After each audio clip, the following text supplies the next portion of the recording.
Hey, how's it going, everyone? Justin again, as always. Thanks for watching my channel. Welcome back. Today we're going to be talking about the Matco back pressure test for exhaust testing. So if you ever wanted to know what to look for when you're checking for a bad catalytic converter, I'm going to show you the tool. I'll show you a failed catalytic converter test that we performed at the auto shop and how this gauge can help you. First and foremost, before we actually dive into the tool, let me give you a quick little scenario here just to kind of explain how the tool works. So for an upstream O2 sensor, the one that's before the cat, you'll want to remove that from the actual exhaust system itself, and you'll put in a specific adapter, which I'll show you when we look at the kit. From there, you can hook up the gauge to test the back pressure. The reason for that is because if you're going to have any kind of back pressure or pressure feeding back through the exhaust, if the catalytic converter is clogged, that's where you would test it from. If you were to test it after the cat, you would not be able to get a pressure reading unless the muffler was clogged, in which case that has happened. From how I've talked to the owner of the shop and all the diagnostic testing that he's done over the years, he's only seen that about 3 times where the muffler was actually damaged internally, which blocked off the pipe, in which case he had to do a test both before and after the cat to check that specific part of the system. So you might have to test both the upstream and downstream portions of the exhaust system to rule out not just the catalytic converter, but also the muffler. So if you replace the catalytic converter and you're still having an issue, you might check the downstream to see if the issue might be in the muffler. So that being said, let's take a look at the tool. We'll look at some of the accessories that it comes with for exhaust testing, and then I'll show you the video clip and then we'll wrap it up. Thanks for watching. Alright, so here is the Matco exhaust back pressure test kit. Part number is right there for you guys. Let me go ahead and open this up. You get a few different adapters here in this little bag. You get the O2 sensor, and it has like a step up O2 sensor adapter here. So in case you have smaller O2 sensor threads or the bigger threads, you're going to have both of those with a donut gasket there to get a nice seal.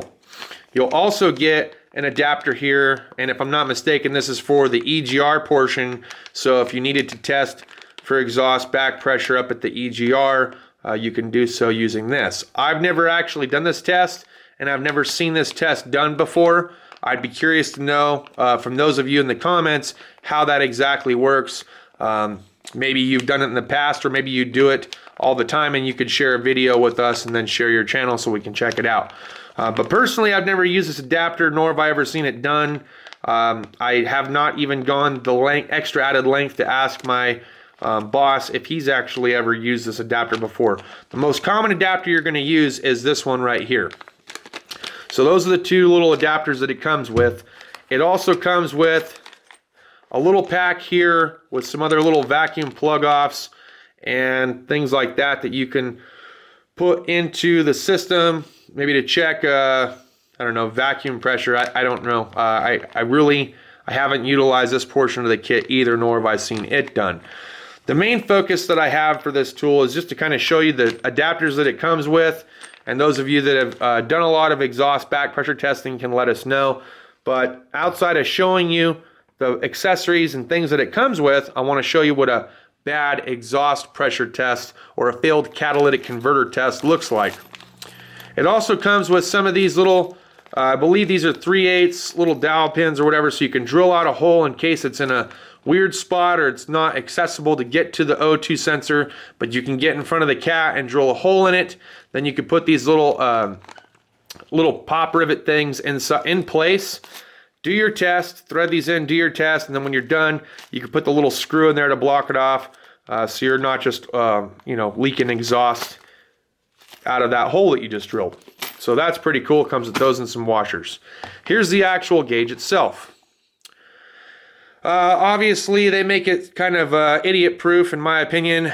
Green is good, red is bad, yellow, you might as well be bad at that point too. So, at any rate, a good exhaust pressure test.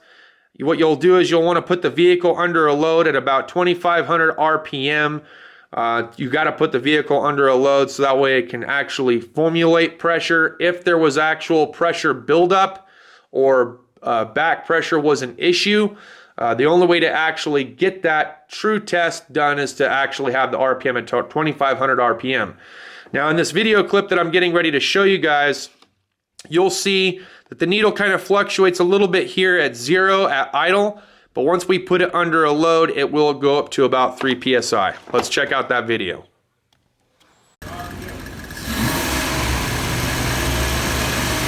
Yep.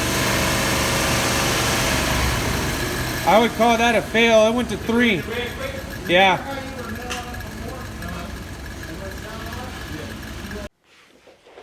All right, so pretty useful and handy kit to have, especially if you're a diagnostician or working at the independent shop. I mean, even at a dealership, this tool could come in handy. That just helps validate whether or not the cat is good or bad. I'm sure there are other tests out there that you can do, checking for your fuel trims to see if the O2 sensors are running rich, and is there a reason behind it? Is it because the cat is all clogged up and the vehicle is just running rich at that point and causing excessive pressure? You can use a temp gun, which I don't have one in front of me, but you can use a temp gun to check the temperature both before and after the cat. Of course, there's another test, which is just kind of like when the cat's really gone bad. You might smell like some rotten egg, kind of a smell coming from the back of the exhaust. You won't be able to accelerate pretty much above 30 miles an hour. The car is gonna lug out. It's gonna be like powerless. It's almost gonna feel like it's in limp mode, but that's just what happens when you have a clogged exhaust system, or in this scenario with this test that we did, it was a bad catalytic converter. So I hope this video helped you guys to better understand back pressure a little bit. You got a chance to look at a cool new tool. I've had it for a little while. We have one at the shop that we use all the time. I keep this one here at the house for my own personal testing and use, but it's a very handy tool and we do use it quite frequently throughout the week. So that's all I got for this video, guys. Cheers to those of you that have your beers. Thanks as always for watching. Make sure to like, comment, share, subscribe, and I hope you are getting ready to enjoy a nice weekend. See you guys later.